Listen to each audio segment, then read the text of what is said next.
પૂજ્ય માતાજી, આ જન્મોત્સવના મંગલ અવસરે અહીંયા ઉપસ્થિત થયેલા મુમુક્ષુ વૃંદો તરફથી એક આધ્યાત્મિક જિજ્ઞાસા છે, જેના વિશે આપના શ્રીમુખે માંગલિક રૂપે બે શબ્દો સાંભળવા અમે ઉત્સુક છીએ.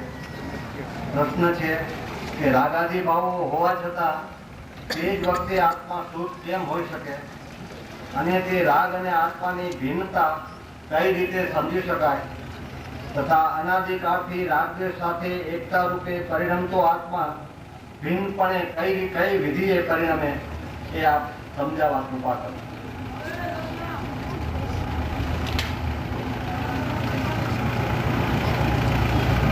ગુરુદેવે ઘણું રાગ આદેશ કે ભીન આત્મા કેવો હોય, ગુરુદેવે ઘણું સમજાયું છે.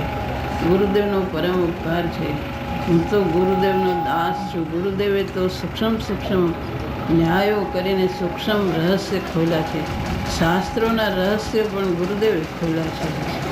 રાગાદિક હોવા છતાં પણ શુદ્ધતા કેમ છે એ ગુરુદેવે બહુ સ્પષ્ટ કરીને સમજાવ્યું છે. જે વખતે રાગાદિક છે તે જ વખતે આત્મામાં શુદ્ધતા થાય છે. આત્મા દ્રવ્યથી તો શુદ્ધ છે, પણ પર્યાયમાં અશુદ્ધ છે. એ દ્રવ્ય કાંઈ અશુદ્ધ થઈ ગયું નથી.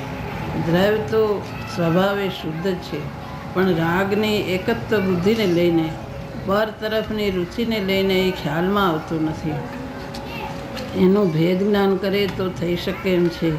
એના તરફની જિજ્ઞાસા, એ ભાવના આત્માની રુચિ લગાડે, પર તરફની મહિમા છૂટી જાય અને જ્ઞાયકની મહિમા લાગે તો એ જ્ઞાયક સમજાય એવું છે. મહિમા લાગે એ જાતના વિચાર કરે, એ જાતના તત્વનું ચિંતન કરે તો સમજાય એવું છે. જીનેન્દ્ર દેવ, ગુરુ, શાસ્ત્ર બધાએ માર્ગ બતાવ્યો છે. એ માર્ગ, એ કેવો માર્ગ બતાવ્યો છે, એ પોતે વિચાર કરીને, તત્વથી નિર્ણય કરીને વિચાર કરે તો જ્ઞાયક સ્વભાવ તે વખતે જ હાજર છે.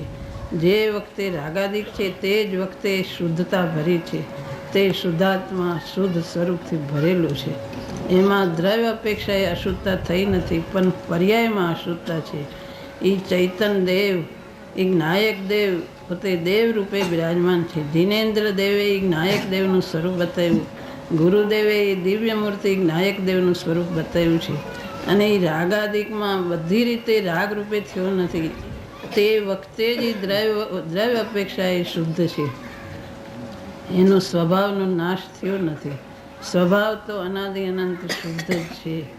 જેમ પાણીની શીતળતાનો પાણી ગરમ થાય અગ્નિના નિમિત્તે તો પણ પાણીની શીતળતાનો નાશ થતો નથી, એમ આત્મા જ્ઞાયક સ્વભાવ અનાદિ અનંત છે. એની જ્ઞાયકતાનો નાશ થતો નથી.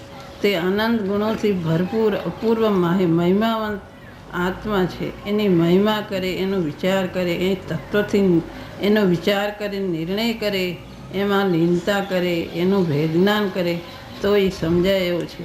એકત્વ બુદ્ધિ હોવા છતાં, વિભાવ હોવા છતાં પણ એનો નાશ થયો નથી. એ તો એવો ને એવો અનાદિ અનંત છે. એનું ભેદ જ્ઞાન કરીને જોવે. જેમ સ્ફટિક સ્વભાવે શુદ્ધ અને નિર્મળ છે, પણ પરના નિમિત્તે લાલ ને કાળાને જે પ્રતિબિંબો પડે એ પ્રતિબિંબ રૂપે પરિણમન સ્ફાટિકનું, પણ સ્ફાટિક મૂળ સ્વભાવે સ્ફાટિકતા છોડીને, એની નિર્મળતા છોડીને રંગ રૂપે થતો નથી. એમ આત્મા પોતાનું દ્રવ્યત્વ, જે સ્વભાવ જ્ઞાન સ્વરૂપ છે, શુદ્ધ છે, એને છોડીને એ કંઈ વિભાવ રૂપે થયું નથી. એનું ભેદ જ્ઞાન થઈ શકે એમ છે. એકત્વ બુદ્ધિ હોવા છતાં એ જુદો જોવે કે જેટલું જ્ઞાન છે તે જ હું છું. આ જ્ઞાન સિવાયનું બધું જે રાગ દ્વેષ આદિ છે એ મારું સ્વરૂપ જ નથી. શુભાશુભ વિકલ્પથી પણ જુદો ગુણ ભેદ, પર્યાય ભેદ જે પડે એને જાણે. વિભાવથી સ્વભાવ ભેદ છે. ગુણ અને પર્યાયથી એને લક્ષણ ભેદ અને અંશ અંશીનો ભેદ છે. બાકી એ કથનચિત ગુણની સાથે ગુણ અને દ્રવ્ય એક અભેદ છે, અને પર્યાય પણ એની સાથે અભેદ છે, પણ કથનચિત ભેદ છે ને લક્ષણથી અને અંશ અંશીનો ભેદ છે.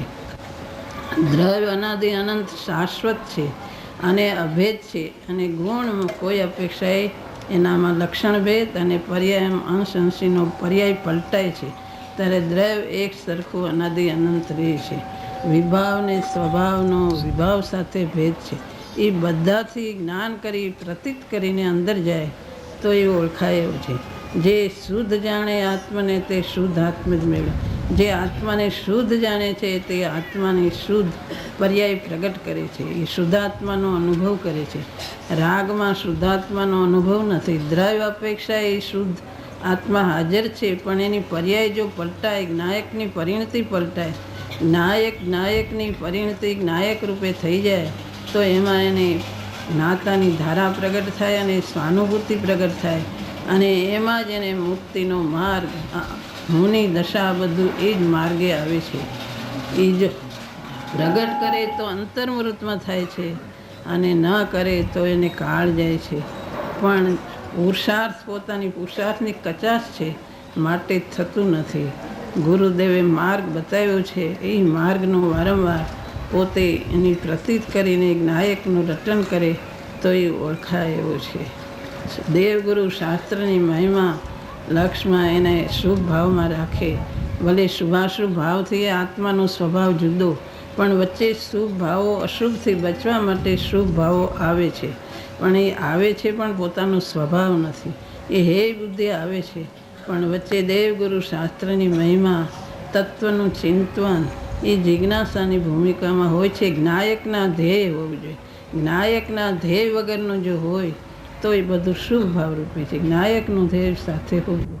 શુભ ભાવરૂપે છે. જ્ઞાયકનું ધ્યેય સાથે હોવું જોઈએ. એ ગુરુદેવે માર્ગ બતાવ્યો છે અને જિજ્ઞાસા ભાવના કરે, ઊંડી જિજ્ઞાસા ભાવના કરે તો પ્રગટ થાય એવું છે.